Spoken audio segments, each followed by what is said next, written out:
Hey, good evening. Haven't done one of these in a little while. Thought I'd give it a shot. All the new equipment's up and running. The new PC's running. The video is streaming on here pretty good.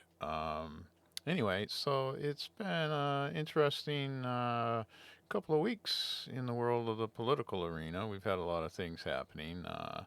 All the way from the special lawyer, I guess, that's being appointed to help Trump look at or look at the documents that were taken from the Trump estate to see if they actually have anything, any validity at all. Justice Department seems to think they do. Trump doesn't think they do, but hey, I guess we'll find out because that's what the special guy is supposed to do. Anyway, so that's that one. And then we had the little, the problem on the southern border hasn't gone away. It's worse this year than it was last year. I don't know if you're aware. This last year we had 1.7 million refugees, people seeking asylum, whatever, crossing our borders. This year we're on track to reach 2 million, so that's almost 4 million people in 2 years since Joe Biden took office. And there was, when Trump left office, we were at about 25,000 per the whole year, his last year in office. So I don't know if that's indicative of way the world is right now. I think it probably is. The world's in a lot of trouble. I think that people need to understand the difference between someone that is seeking asylum and somebody that is basically just a refugee because of bad economic times wherever they're from. That's not asylum. That's someone that wants to come into this country, and generally, the program for coming into this country allows a certain number of people to come in as refugees into this country. Not certainly not 4 million. Um, and of those 4 millions, most of them are being considered asylum seekers. To me, it's the definition of asylum seeker is that you have to leave your home country because you're in fear of your life. And that doesn't mean that you're in fear of your life because the economy is going bad. You're in fear of your life because someone's going to hunt you down and kill you. Um, to me, as an old man, that was always the old definition that I used. But neither here nor there. We've been basically flooded, in particularly our southern states along the border with Mexico, and that would be Arizona, California, Texas, and New Mexico. Those seem to be the states.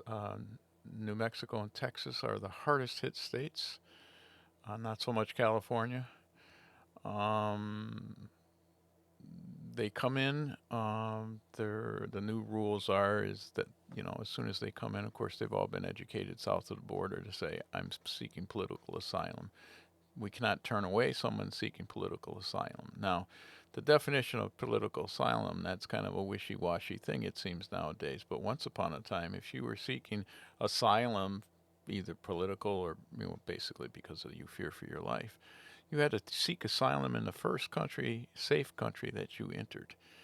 Now, if you're coming from, Venezuela, if you're coming from some of those other countries down there, you're going to walk through a lot of countries that are safe before you get to the US border. They should apply there. Now, very few do. I mean, in the realm of things, as Panama has accepted about 250 uh, political asylum seekers in the past year. Those are the people that applied. And most don't bother to apply; they just truck on through. But when they get here, what choice do we have? The only choice we have is to allow them entry. Now, once we allow them entry, we have to house them. So housing them quickly overburdens the housing that is down in the Texas, Arizona states. So what has been happening is that they put these folks on buses or airplanes and they fly them to cities and towns and drop them off. Now, the state that's been hit the hardest with this is Florida. For whatever reason, it's Florida, but a fair percentage go to Florida. And the governor in Florida decided he's kind of had enough of it, and that the load should be shared by other states. I don't know how they do that. They should come up with some type of lottery or based upon population. This is how many refugees that you have to take, divvy them up, and send them off to every state, and every state gets some federal assistance to help with that. 50 of them landed in Martha's Vineyard. They were all signed, according to DeSantis anyway, all signed release forms. I'm going to assume that they did, otherwise he probably wouldn't be saying that. Um, all 50 of them signed release forms. All 50 of them were fed, showered, clothed, given food, and then bused to an airplane and put on an airplane. They flew to Florida and quickly flew to Martha's Vineyard. Now, what happened in Martha's Vineyard is a whole different story. They arrived in Martha's Vineyard.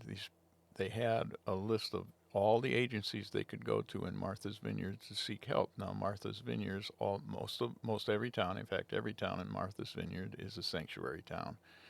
So you have 50 arriving on the island, and they decided the best course of action was to round up the 50 of them, put them on a boat back to the mainland of Massachusetts, notified Governor Baker that they were on their way. Governor Baker has no choice. This is not a sanctuary state, if you will. He has no choice. He has to order the National Guard to intercept them, which he did, and take them to a military base. That's by law. So Massachusetts, the towns in Martha's Vineyard, you failed.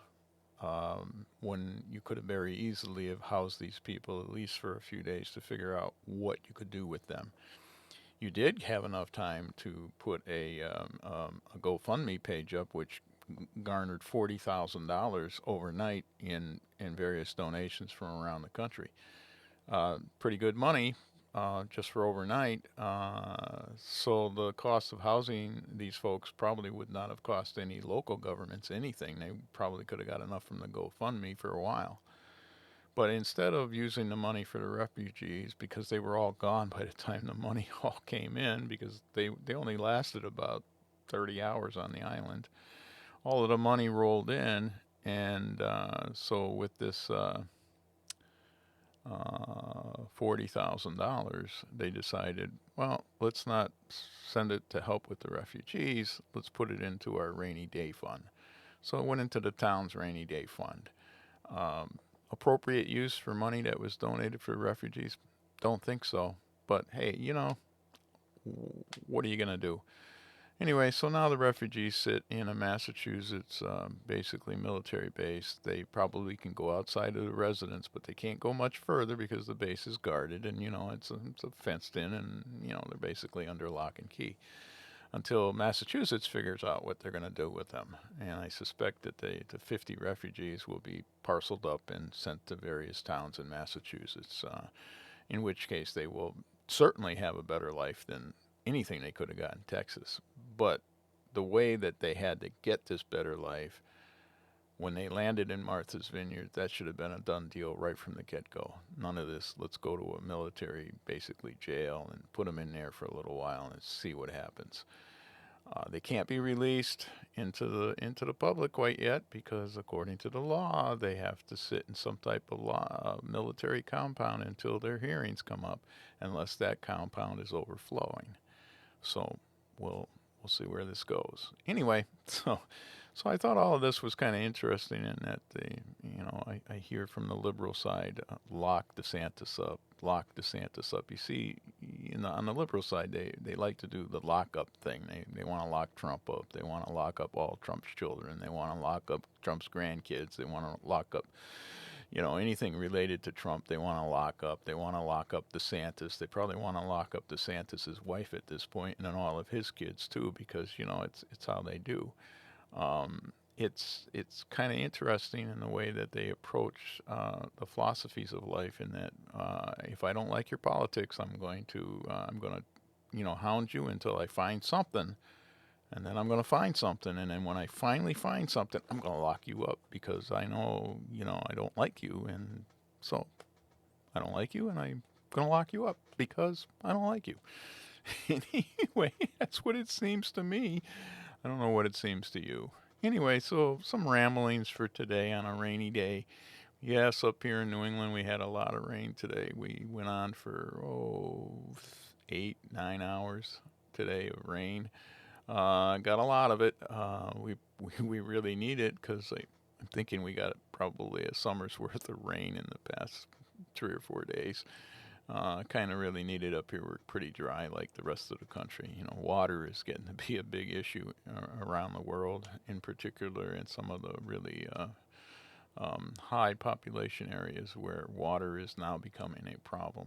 That's going to be a commodity in the future, and they'll be selling it. You know, I mean, a bottle of water is going to cost you $20 a bottle, and you're going to wonder, how am I going to get the money to pay for that?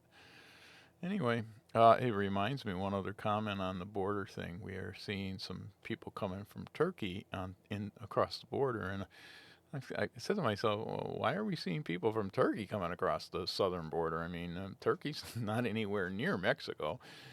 Anyway, it seems that the inflation rate in Turkey is running about 80%. So now I can understand why some people probably don't want to live in Turkey. I mean, if you think about it, okay, if you got 80 cents this year, next year you got nothing. I mean, the 80 cents can't buy you what the 80 cents can buy you this year. Next year it's going to buy you nothing because you're going to need double that to buy what 80 cents can buy you.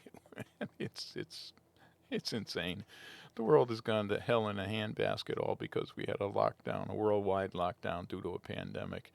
I mean, if we can ever come out of this, I'll be amazed. But that was definitely the wrong thing to do, was lock the world down, because boy, is the world paying a price right now. And you know, we're not paying too bad of a price in the United States, but there are other countries where they don't have the economy we have that are paying a much bigger price than you ever dreamed of paying in this country. And by price, I mean starvation. And that's going to be the countries in Africa. They're not going to have any food, and they're going to starve. And it's going to be 2 years down the road from now, but it's coming. And it's going to be a world issue. Um, enough really bright news for today. You all have a good night. Thanks for watching. Bye.